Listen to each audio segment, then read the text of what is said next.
Good morning, everyone. It's Miemie here, and today we're going to be doing week 25 of the Margarete Miller Challenge 2023.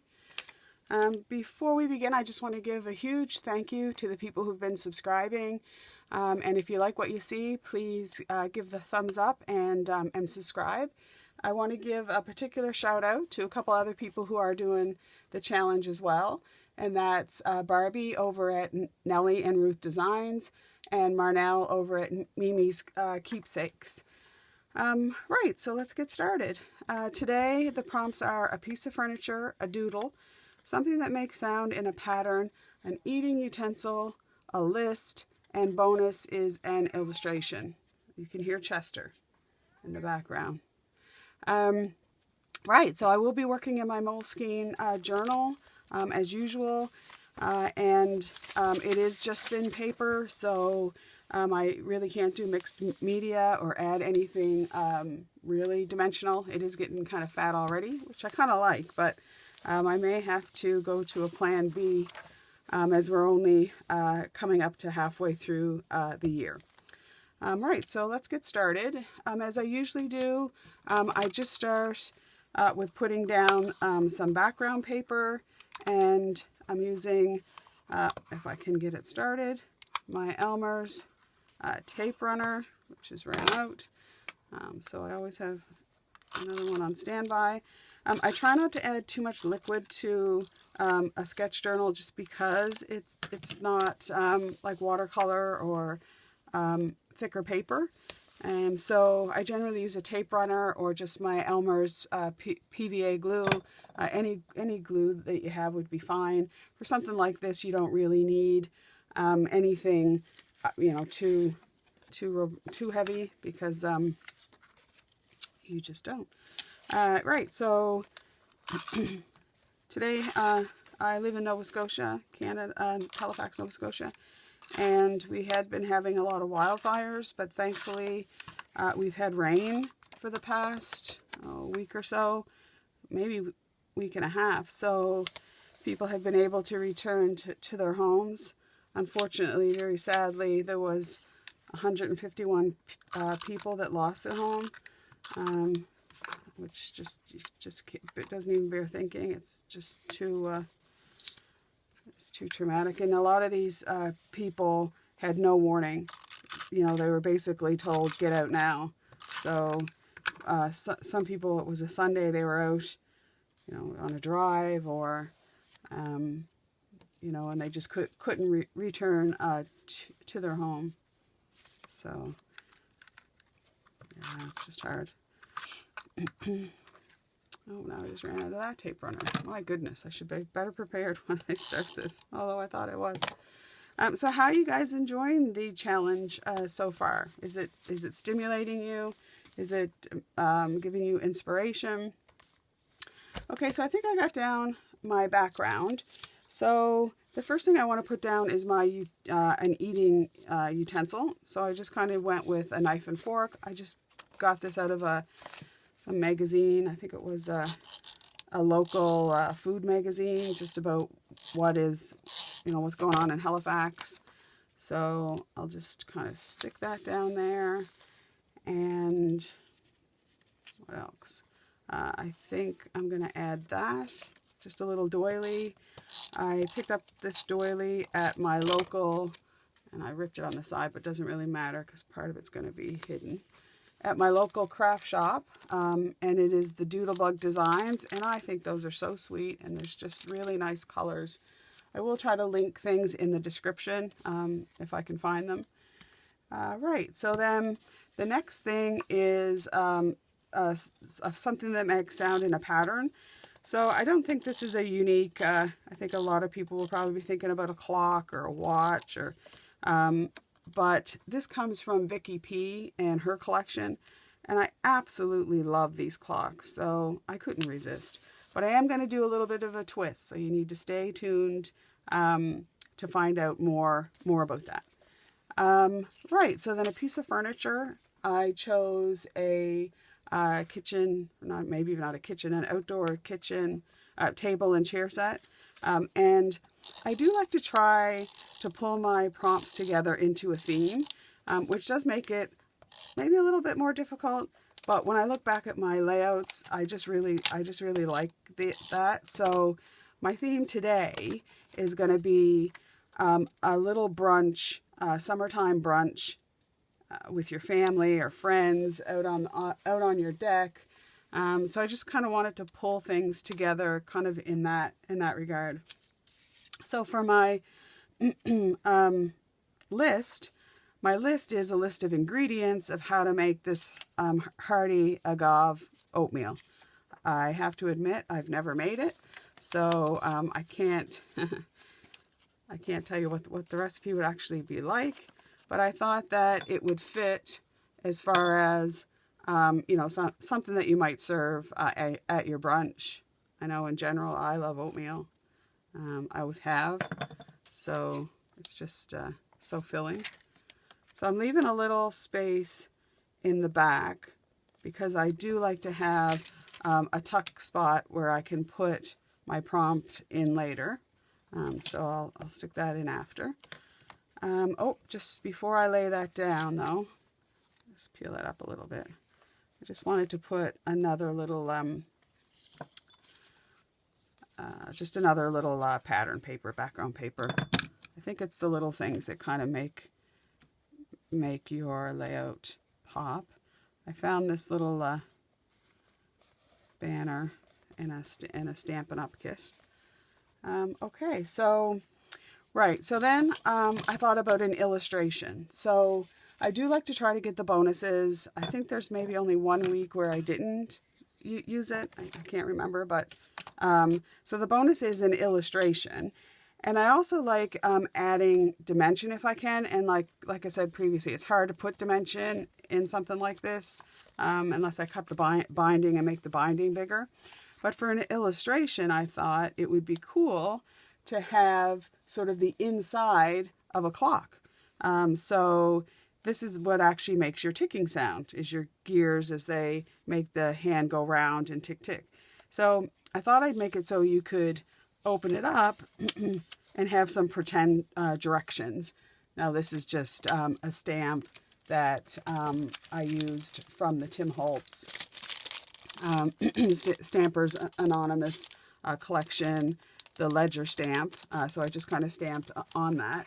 And for the illustration, I used a Tim Holtz as well, and this comes from his mini blueprints, and I really love that. So I used the gear stamp for that. So I'm just gonna set that down, maybe there, I guess. Doesn't really matter, stick her down. Find in the end, it just all comes together, and if you don't really like how it looks, then add something else. Sometimes you do get to a point where it's just not salvageable, but. And for an illustration as well, initially I'd gone just with a floral because it kind of pulled the kind of paper together. Actually, I want to move that over. And then I kind of thought, well, how can I make the clock prompt a little bit more unique, I guess. And that's when I went with the gears. So I found this card, this flower illustration, just in I think it was a Stampin' or a scrapbook pad that I had from I think it was Michael's. So I'm just gonna leave that open a little bit just so that doesn't tack down and dry. So when you open up your little gear note, there's some little inscriptions of, I don't know, maybe somebody wrote about the clock, and then that. So I've got my furniture, eating utensil list illustration. So I just need some doodles, and I'm not that great at doodles. So I kind of went online and looked at a definition, and the definition is basically just doing something absent-mindedly, whatever it is, or just kind of playing. And I kind of thought this was, if I was going to doodle, it may be something like that. And I got those out of a Pink Fresh pack of floral ephemera. So I just went through the pack and picked out a couple things that I thought might be a doodle. And then I came across these little things, which to me, that is kind of a doodle thingy. So, a doodle thingy. But I want to put those down. With my there, I think I got cut out there. So what I was saying is that the thing that's good about a dot runner is that when you have an item that has a lot of holes or gaps and you use the dot runner, you put the adhesive on the back of the item, but it doesn't get on your surface. So it's a great way to add things that have kind of holes or gaps. And this one is just from Elmer's. So, right.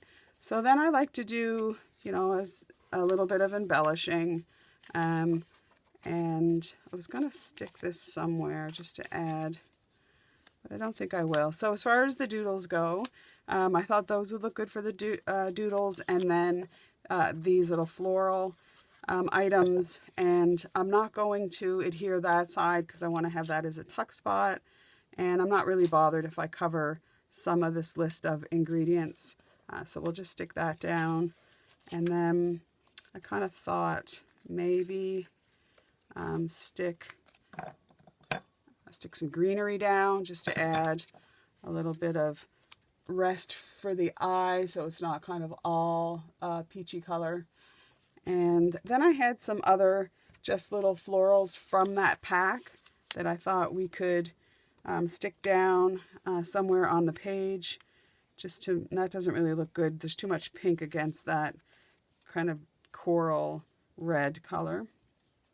But I do have a little butterfly, and I thought the little butterfly might look good there because that is a dark image, that the little butterfly, because it's light, would kind of stand out there. And everybody wants a little butterfly at their breakfast brunch.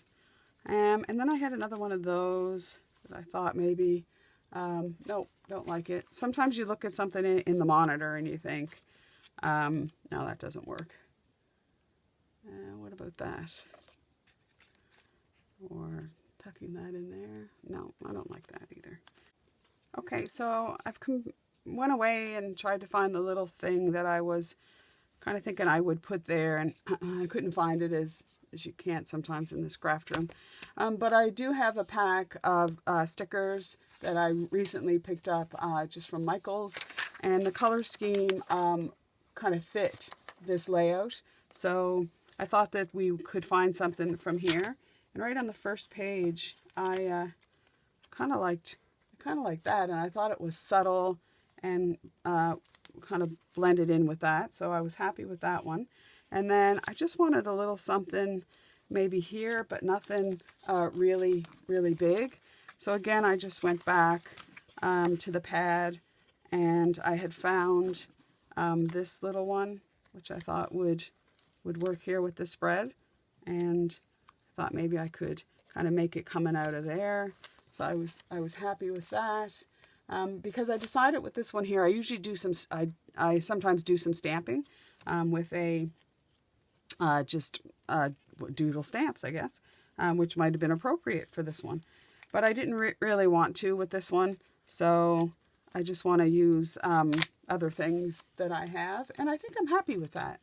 So we've met the challenge, and as I try to do, if I remember, I like to put the date in the bottom, and today is June the 18th. I cannot believe that it's June the 18th already, and I'll put that right there.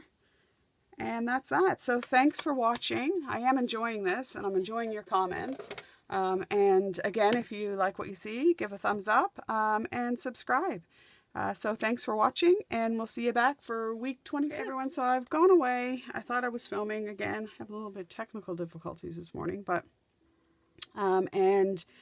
what I did with the gears is I shaded around the inside of each gear and along the outside, and here where I thought if a light source was coming from this direction, you might have a little shadow on the outside here. I'm just using a Prismacolor sketching or drawing pencil. It's a 4B. which means that it's quite soft. And then I just took a blending stump and just kind of blended that in. You could do this with your finger if you didn't have a blending stump. I like these because you can kind of get in the little small spaces and not kind of blend it onto areas that you want to keep the lightness, like those little prongs on the gear shift, on the gear. So yeah, and I think that really sets it off and gives it like a 3D kind of effect. It just, I think it's a little bit too dark there. Yeah, so I did that, and I really think that that makes that pop. So I was happy with that, but I wasn't happy kind of in this area, and I really think I should have pulled this up some, but I can live with that. But this here, so I went and I got another piece of pattern paper to sort of draw the two sides together, and then I just thought that it just looked much better there. So I'm just gonna tack that down. It won't be in the way of my prompt because my prompt can still slide in there. And I don't like things sort of all even, so I'm just dropping it down a bit so that it's not kind of at the same level as that piece. And now I think I'm happy. So I am going to go now, and we'll see you next week for week 26.